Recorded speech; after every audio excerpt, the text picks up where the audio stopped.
like a square. I'm going to name the previous tuner as well. Morning folks, welcome back to the channel. Today we've got a Puma Defender in. We're doing some diagnostics. We've been out on the road test for it, but customers requested can we do a bit more work, but on the dyno. So we're going to be testing it as well as trying to diagnose some issues. So what are the issues? Well, it doesn't perform very well. And we've just noticed as well, Will's just figured out there's potentially a problem with the throttle pedal. So let's go into this a little bit more. Reading. So the pedal's actually reading. So when you're off the pedal, what's it say? Nothing.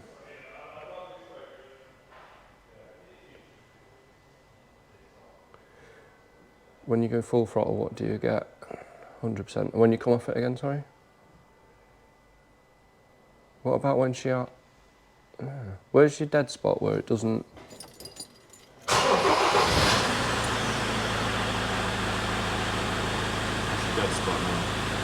So, well, 19–20% throttle and no engine speed is picking up. Yeah, that's a good one.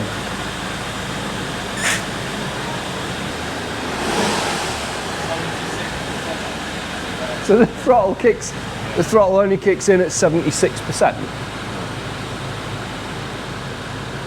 So no response from the engine until, wow. 77. What's the volt? And obviously the voltages are here.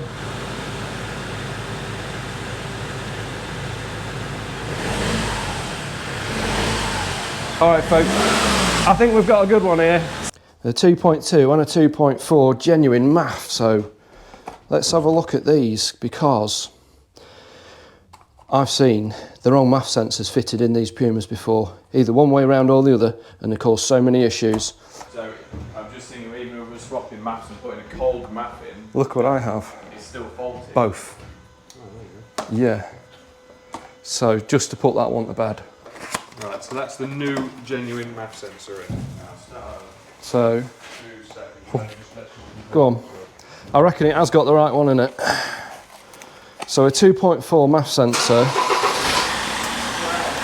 will have like a square. Yeah, it has got the right So I'll put this one back in the right box. So that's that one. And then That's your brick part one. just show what a 2.2 should look like.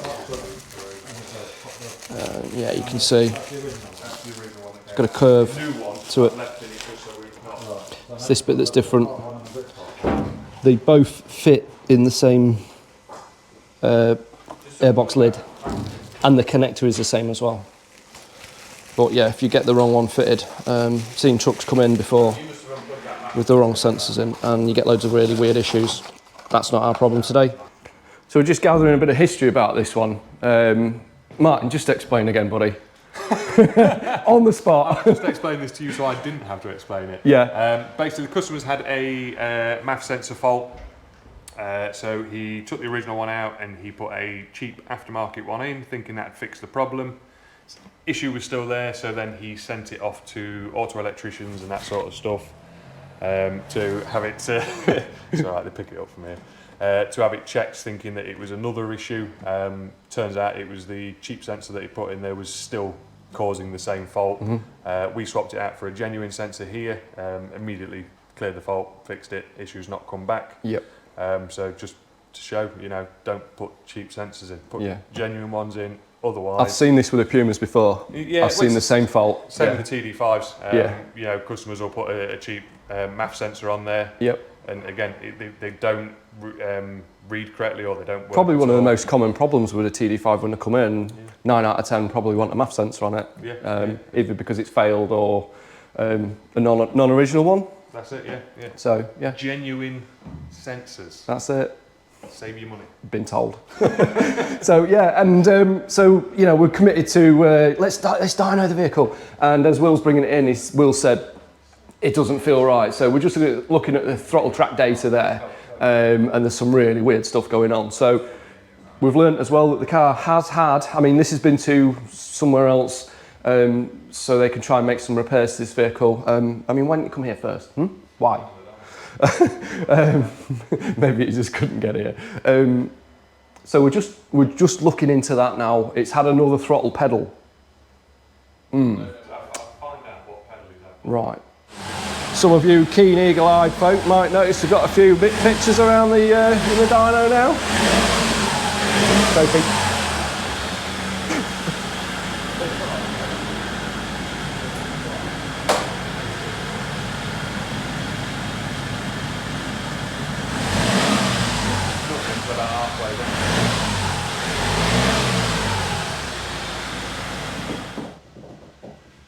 You'll pop the hood, Will. That's a heavy one.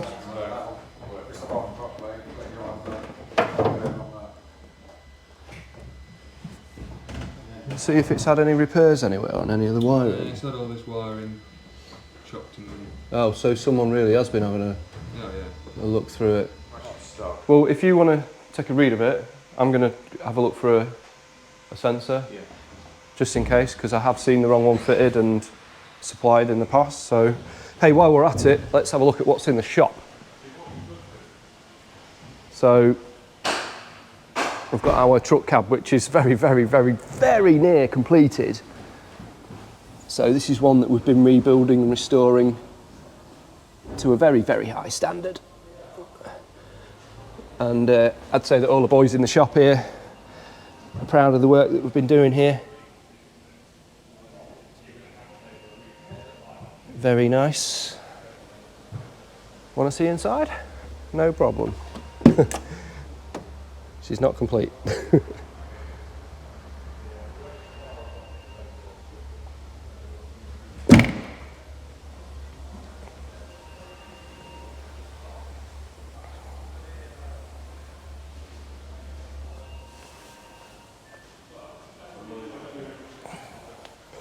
So that'll be that. Mine's sat here, had a good event at Alton Park. Come away with a second place. Never expected that, not at Alton. Had a really good time at Alton Park, so the car's almost prepared for the next one, which is Donington. If you do follow the channel, the Saxo side of the channel, thank you very much. The G4 Freelander. This one has had, I mean, I've done a bit of work on this one as well. Had the engine out for a timing belt and a clutch and like a good clean up and a repaint on the inside of things, just in standard black. And then we've got some AC pipes away that are being repaired at the moment. It's had new calipers and discs and service work, so this has been keeping us quite busy. We've also got, let me just turn the radio down completely. We've also got this 110. So this is one, it only came in yesterday. This is one that, it was a working, it's been a working vehicle all its life, and the gentleman that owns it is now retired it from its working life and is looking to fit some nice parts to it and use it as a bit of a daily. So we've installed the Bilstein dampers that are our spec, our comfort springs as well. I think there's a steering damper and quite a few other bits to go on this one as well yet. Not obviously Will's not got there with this one yet. But the customer has plans for different wheels, tyres. Not too focused on making the bodywork mint. That's not what this one's about. He quite likes the way the bodywork looks. So they don't all have to be perfectly polished. So, I mean, our 90, let's have a look at our 90. For those of you that have seen our 90 on the channel and say, it looks mint. It's not mint. It is not mint, but we are going to sort some of this stuff out. And it's got the usual, I mean, it makes it realistic. A few little bumps and bits and pieces here and there, so. Yeah. So, our 90. Sat outside the shop. Thumbnail, maybe, I don't know. Could be. And there's Des.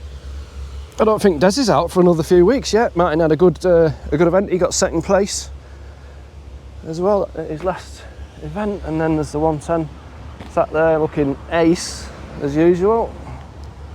So if you didn't see earlier on a few months back, we put a new chassis on that.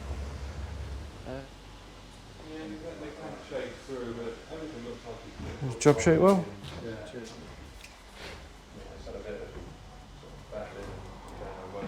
Yeah, so Will's just reading the file, going to send it to Gaz. I mean, you're just taking a read of the ECU, aren't you, Will, in case there's something really funky going on with the mapping. Let's just pull this map up. Yeah, that's reading all right boost wise. Yeah. So is it a map issue? Dun, dun, dun. Could be. Right, so I've just got Will sat outside, just stood in the cell there, just recording what's going on. Turns out that the mapping had some really funky bites in some of the tables that have been changed that we would never normally touch, that could be affecting air intake temperature. Could be like almost going into a protection mode when the air intake temperature gets to around 30°C. Now, very easy for a vehicle to get 30°C with a bit of heat soak as well, so just going to go through some diagnostic stuff myself. I know the boys have done it, but I like to see what's going on here as well firsthand. So yeah, I mean, we've put a stock map on this now. We're going to power test it. Right, just looking at temperatures now. So intake air temperature sensor, 27°C at the minute.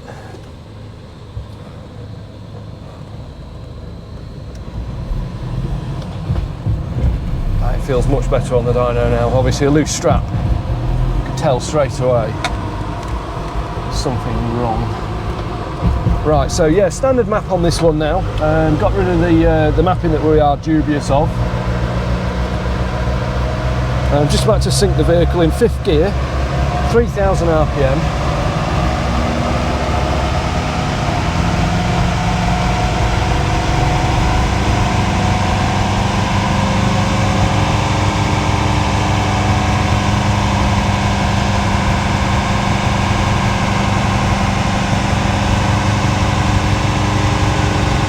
So with the fan on a low setting on the dyno, we're actually up to 48°C intake. And the car's responding, the throttle's working at any real position where it wouldn't have done before. So I do think it was looking like it was a bad map. And as a tuner, I'd like to think that we're all capable of doing good mapping and stuff like that, but sometimes, I don't like to jump straight in and blame the tuner, because a lot of times cars come in, customer may look like they're blaming may blame the map when it's actually a car wants diagnosing, not tuning. Does happen. So we're looking to get around 80 at the wheels. 85 maybe at the wheels.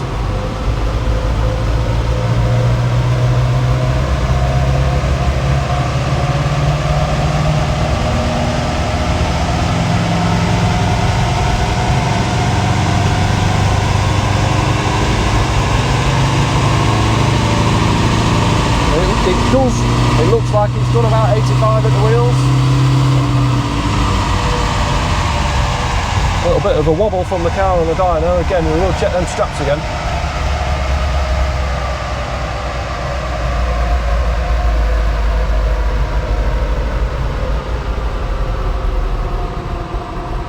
About 125 horsepower, 133. It's a strong one. So, oh, there's just a little wobble just here. Drag wizard. Use that. That was the wobble that I mentioned. Obviously it relates to the dyno graph. So the reason the wobble there, obviously we're recording power at the wheels. With it being a chassis dyno, if you lift off the throttle and have a little bit of a wobble or move a little bit on the dyno, obviously it will record it on the transmission losses, and that does affect your overall. How it's strange that it's got a weird step here. Very strange. It's almost like, I don't know. Let's put the cursor on that, because yeah.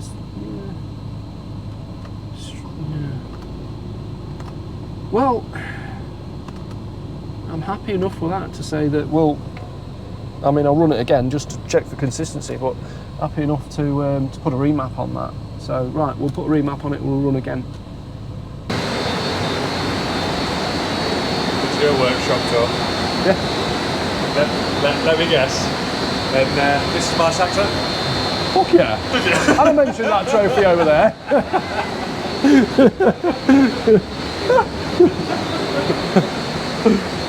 Martin loves it every time. Hang on, let me just... Martin loves it every time that I do a video and I happen to just say, oh, there's my saxo here. So yeah, love it, don't you, mate? Oh yeah, he's every time. I actually, to be fair, I got Des in it as well. I went and had a little walk around Des outside, and the 110 and the 90. He was here. So, yeah, I know. Well, I said I don't think he used it for about another month, yeah. Bank holiday weekend, August. Right, yeah, end of the month. Summer break, but like F1, we're athletes, you see. We have to have a break. Speak for yourself, mate. Right, well, yeah. Mapping just going on. So this is a stage 1, Will? Yeah. So stage 1 mapping going on.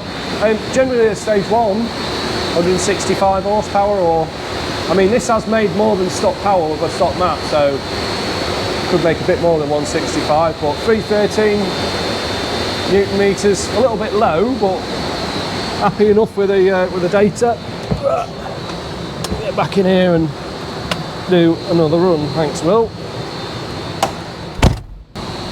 So what I'll be looking to do with this run is I'll load in the background the run that it just did, so like stock with a stock map on it. Turn that away because we've got some I think we've got some quite sensitive dyno data on the database, so yeah, we had someone on the database that probably doesn't want their data displaying recently. So yeah, that's the power graph for what she's just made, and I'm about to just bring up some data.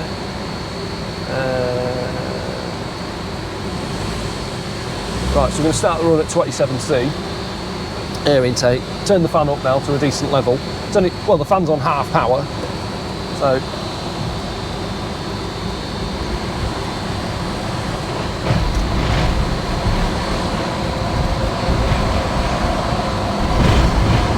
full throttle now in 5th gear, going to start the power test.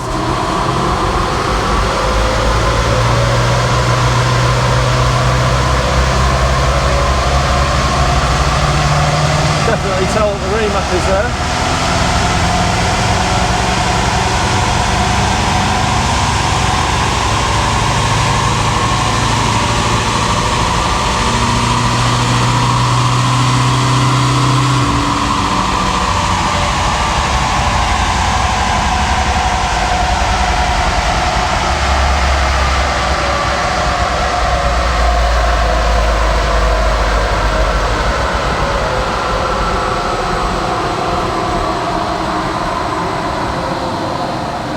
Again, looking like the drag wizard might need to be used, but you just see a little dip there. Just pop that on there, and I reckon that'll give us 159.3. Yes. So, I mean, we'll call that 160 horsepower and 409 Newton meters. I mean, it's not a bad result at all, really, for stage 1. Good gains throughout. You can tell at the top of the rev range just here, where we're trying to limit power a little bit more. Just have a look at the data and just make sure everything's happy around here. And we'll repeat that run, see how consistent she is as well.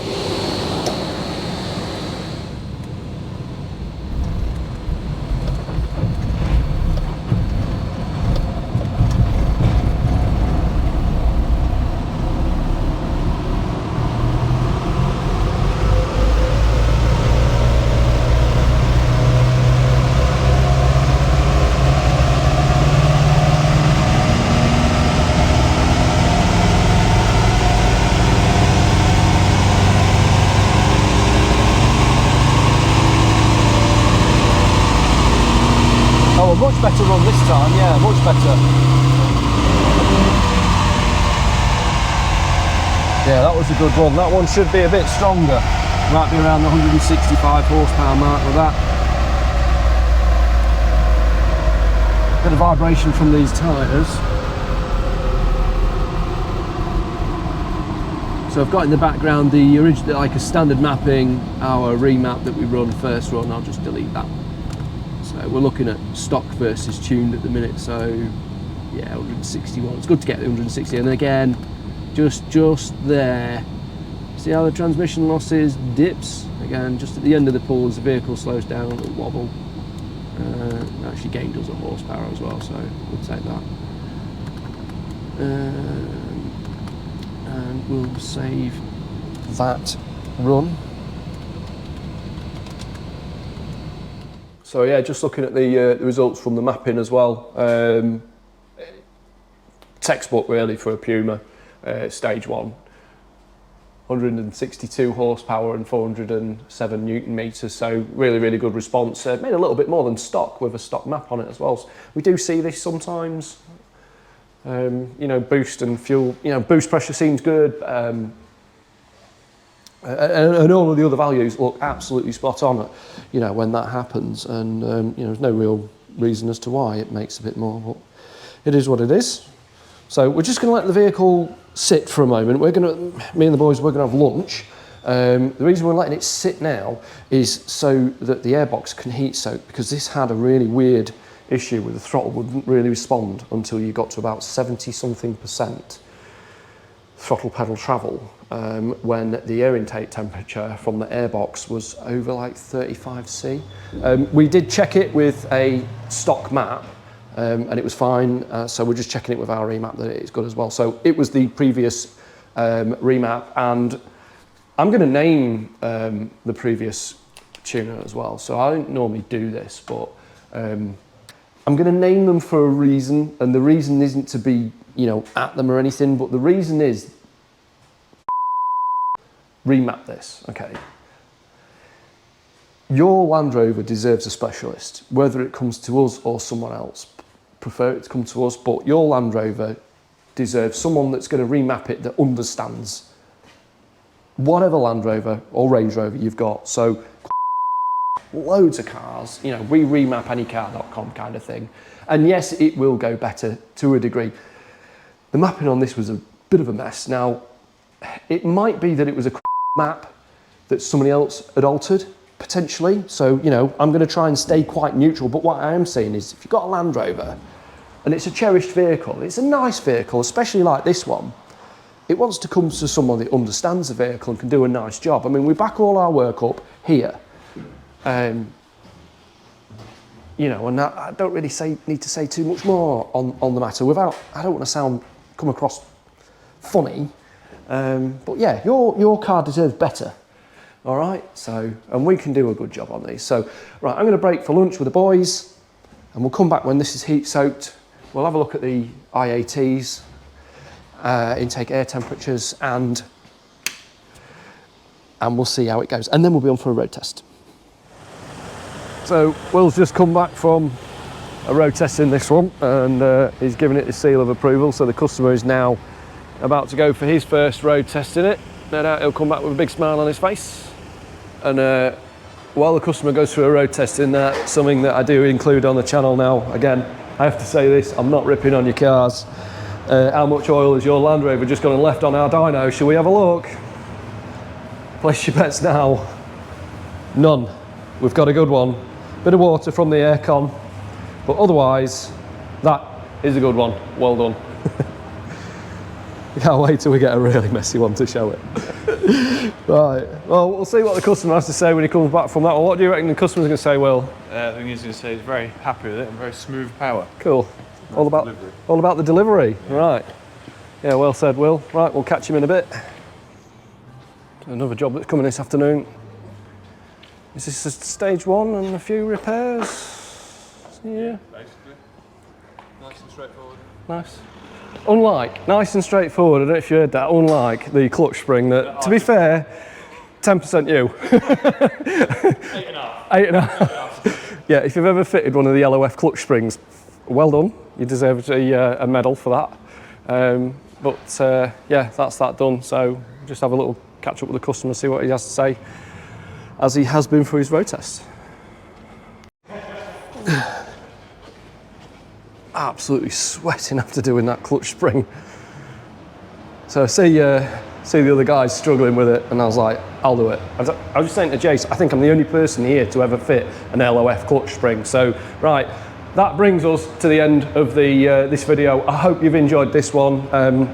Bit of a different one with some diagnostics as we go along, and just an experience for you guys to see how we try and figure things out. You know, we're all human beings at the end of the day, when things just need to be figured out.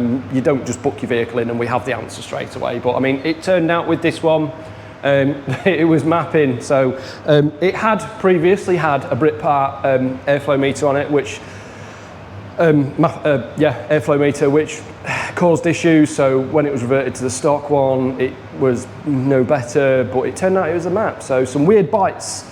Gary's words was that there's some weird bites changed in the mapping that we would never normally touch. So yeah, back on the results again, 162 and 407 Newton meters as well. So nicely delivered, pretty much textbook really. Really happy with how this one's turned out. So right, don't forget, like, subscribe, share. Don't forget to tell your nan, and I'll see you on the next one. Cheers.